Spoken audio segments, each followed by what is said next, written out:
ఇటువంటి పరిస్థితి ఎన్నికల్లో జరగటం అనేది చాలా బాధాకరం అని చెప్పాలి. ఎందుకంటే సరే ఈ రీజన్ ఏదైనా ఉండొచ్చు, దానికి ఒక ప్రాసెస్ ఉండే అవకాశం ఉంటుంది.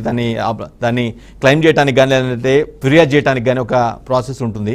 బట్ కొంత ఎక్స్ట్రీమ్ స్టెప్కి వెళ్ళి ఆ విధంగా చేయడం అనేది ఇప్పుడు చర్చనీయాంశంగా మారింది. రైట్, గెస్ట్లు అందరినీ రిక్వెస్ట్ చేస్తూ ఉన్నాను, ప్లీజ్ దుర్భాషలాడద్దు. లక్ష్మణ్ గారు, బాజీ గారు, ప్లీజ్ అందరినీ కోరుతున్నాను, పాయింట్ బై పాయింట్ మాట్లాడండి. ఎందుకు మీరు ఆ విధంగా సమయం కోల్పోతున్నారు? లక్ష్మణ్ గారు పర్టికులర్గా మీరు ప్లీజ్. లక్ష్మణ్ గారు, right right make your point. Laxman గారు.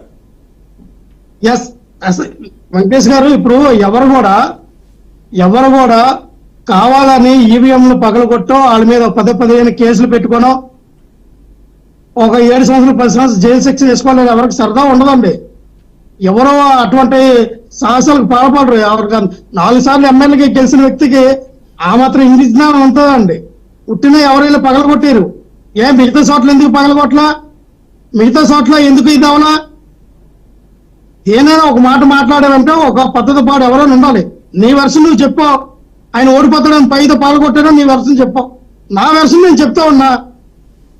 ఎస్, అక్కడ రిగ్గింగ్ జరిగిందని నీ వెర్షన్ నీకు కరెక్ట్ అయినప్పుడు నా వెర్షన్ నాకు కరెక్ట్ కదా.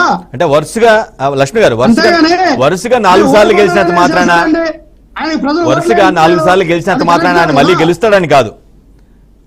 లక్ష్మి గారు, వరుసగా 4 సార్లు గెలిచినంత మాత్రాన మళ్ళీ ఏదోసారి కూడా గెలుస్తారని కాదు కదా. ప్రజల్లో వ్యతిరేకత ఉంటే ఖచ్చితంగా ఓడిపోతారు. అదే పాయింట్ ఆయన చెప్పింది. ఎవరైనా సార్ ఒక్క నిమిషం అండి, 4 సార్లు గెలిచిన వ్యక్తి ఎవరైనా ఒకే ప్లేస్ లో 4 సార్లు గెలవడం అంటే ఆసమాస్ కాదండి. ఈ రోజున ఒక్కసారి ఎమ్మెల్యే అవడానికి పవన్ కళ్యాణ్ గారు ఆయన ఎంత ఆపసోపలు పడి ఎన్ని పార్టీని కలుపుకొని కూటమిగా వచ్చినా సరే గెలుస్తాడో గెలడని భయంతో ఉన్నాడు. ఎందుకున్నాడు? ప్రజలు ఎందుకు ఓట్లే ఇట్లా, ప్రజలు ఎందుకు ఆదరించట్లా, అది మీరు అర్థం చేసుకోండి. అంతేగాని సింపుల్ గా ఎవరిని తీసుకోకూడదు. 4 సార్లు వరుసగా ఎమ్మెల్యే అయ్యారంటే ప్రజాదరణ లేకుండా ఎమ్మెల్యే అవుతారా? ప్రజల ఇష్టం లేకుండా ఎమ్మెల్యే అయిపోతారా? అలా ఎందుకు ఓడించలేకపోయారు 4 సార్లు కూడా? ఇదే టీడీపీ నాయకులు అంత ఉత్తరించే నాయకులు ఎందుకు తీసుకురాలేకపోయారు?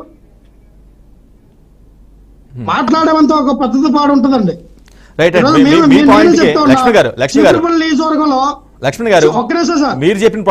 నియోజకవర్గంలో బొత్స సత్యనారాయణ గారు ఆయనకి ఇండివిజువల్ గా ఒక క్యాడర్ తయారు చేసుకున్నారు.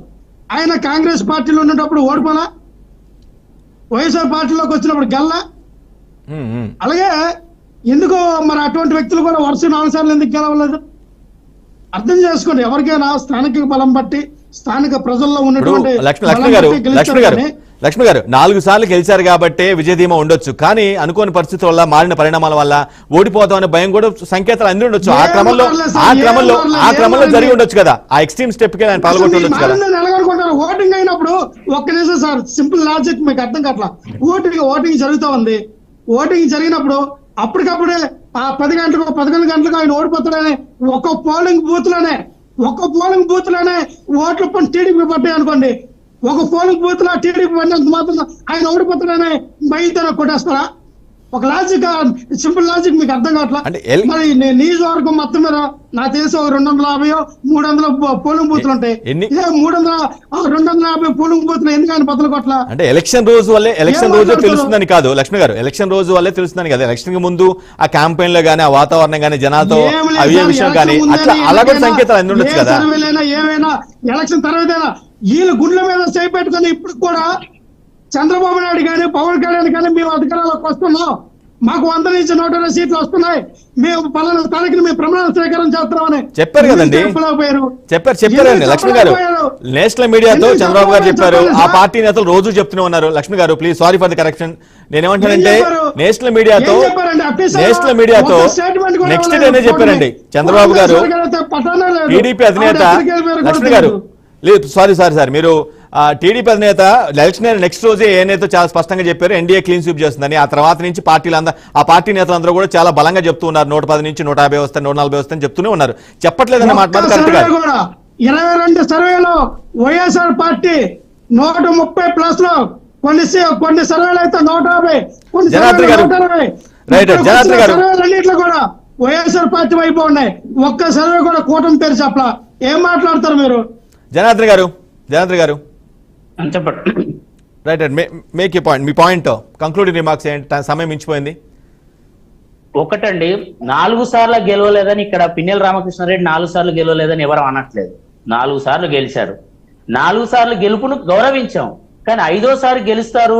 4 సార్లు గెలిచారు కాబట్టి మళ్ళీ 5వ సారి కూడా గెలుస్తాడు. కానీ రిగ్గింగ్ జరిగింది కాబట్టి మేము ఈవీఎం పలగొట్టాము అంటే అది కరెక్ట్ కాదు. మనం వ్యవస్థ ఒప్పుకోదు. మనకంటూ కొన్ని విలువలు ఉన్నాయి. ఎవరికి వాళ్ళము ఇలా రిగ్గింగ్ జరిగిందని ఈవీఎంలు పలగొట్టుకుంటే ఎలక్షన్లు ఎందుకండి? ఇంకోటి ఏంటంటే ఇంత వాదన చేస్తున్నారు కదా, మరి అదే తెనాలి ఎమ్మెల్యే ఓటర్ని ఎందుకు కొట్టాడండి? ఏ కారణంతో కొట్టాడు? ఆయన వాడు కాదండి బాబు, తెలుసుకోండి ముందు. ఆయన ఉదయం చేసే సాయంత్రం 5 గంటల వరకు ఆయనకి పని ఏంటండి?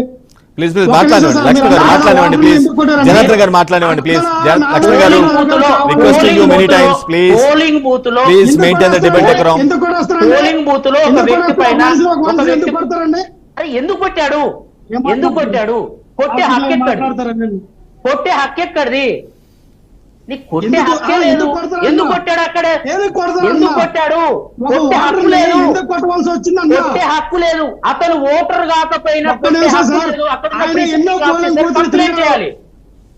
ప్రిసైడింగ్ ఆఫీసర్ కంప్లైంట్ చేయాలి. అట్లా కాదండి, ప్రిసైడింగ్ ఆఫీసర్ కంప్లైంట్ చేయాలి.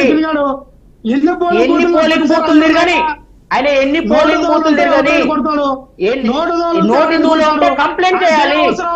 అంటే నువ్వు చట్టాన్ని గౌరవించరా? ఎమ్మెల్యే చట్టాన్ని గౌరవించరా? ఎమ్మెల్యే మీ నాయకుల చట్టాన్ని గౌరవించరా? అలాంటి వాళ్ళు రేపు ఏం చట్టాలు చేస్తారు? చట్టాన్ని గౌరవించే సంస్కృతి లేదా? చట్టాన్ని గౌరవించే సంస్కృతి లేదా? చట్టాన్ని గౌరవించే సంస్కృతి లేదా? మీ నాయకులకు నీకు నీ పార్టీకి చట్టాన్ని గౌరవించే సంస్కృతి లేదా?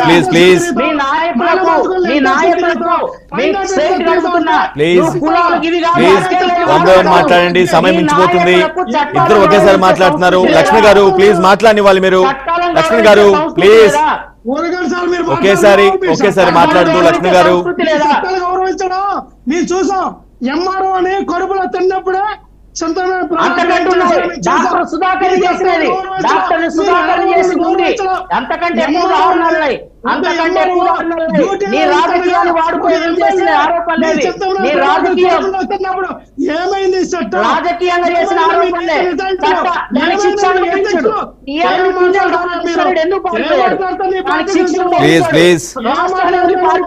Final words. సమయం మించిపోతుంది. బాజీ గారు ఫైనల్ వర్డ్స్. బాజీ గారు ప్లీజ్ ఆగాలి, వెయిట్ చేయాలి. లక్ష్మి గారు, జనార్దన్ గారు ప్లీజ్, సమయం మించిపోతుంది. లాస్ట్ ప్యానలిస్ట్ బాజీ గారిని మాట్లాడేవండి ప్లీజ్. బాజీ గారు ఫైనల్ వర్డ్స్. ఏమంటే మనం ప్రజాస్వామ్యబద్ధంగా ఉన్న దేశంలో ఉన్నాం. డెమోక్రటిక్ వాల్యూస్ ని ఏ పార్టీ అయినా గౌరవించాలి. రాజ్యాంగబద్ధంగా ఉన్న పదవుల్లో ఉన్న వాళ్ళు సమయాన్ని పాటించాలి. ఒకవేళ రిగ్గింగ్ జరిగింది అని అనుమానం ఉన్నప్పుడు దానికి మార్గాలు ఉన్నాయి. కంప్లైంట్ చేసి దాన్ని నిరోధించే మార్గాలు ఉన్నాయి. అంతేగాని విధ్వంసానికి, దౌర్జన్యానికి పాల్పడతాం, ఈవీఎం పాల్పడటం అనేది మంచి సంస్కృతి కాదు. అది కరెక్ట్ కాదు. మనం సమాజానికి ఏం మెసేజ్ ఇస్తున్నాం, వచ్చే భావి తరాలకు ఏమి ఇస్తున్నాం? ఇదా రైట్? ఇది కరెక్ట్ కాదు. రైట్. పూర్తిగా ఖండిస్తా ఉన్నాను. ఎవరైనా వాదించి వితండవాదం వాదించడానికి కాదు టీవీల దగ్గరికి వచ్చేది. మాట్లాడుకోవాలి. రైట్, సమయం మించిపోతుంది. కంక్లూడ్ చేస్తాను. సమయం మించిపోయింది. Thank you so much Janardhan గారు, లక్ష్మణ్ గారు, అదేవిధంగా ఎస్కే బాజీ గారు. Thank you so much for your valuable time. Right, ఇది వాటి గ్రేట్ డిబేట్. సరే, కంప్లైంట్ ఆవేశం ఎంతైనా ఉండొచ్చు కానీ బట్ రాజ్యాంగబద్ధంగా, ప్రజాస్వామ్యబద్ధంగా జరుగుతున్న ప్రక్రియలో ఈ విధంగా ఈవీఎంని పోలింగ్ బూత్లోకి వెళ్ళి ధ్వంసం చేయడం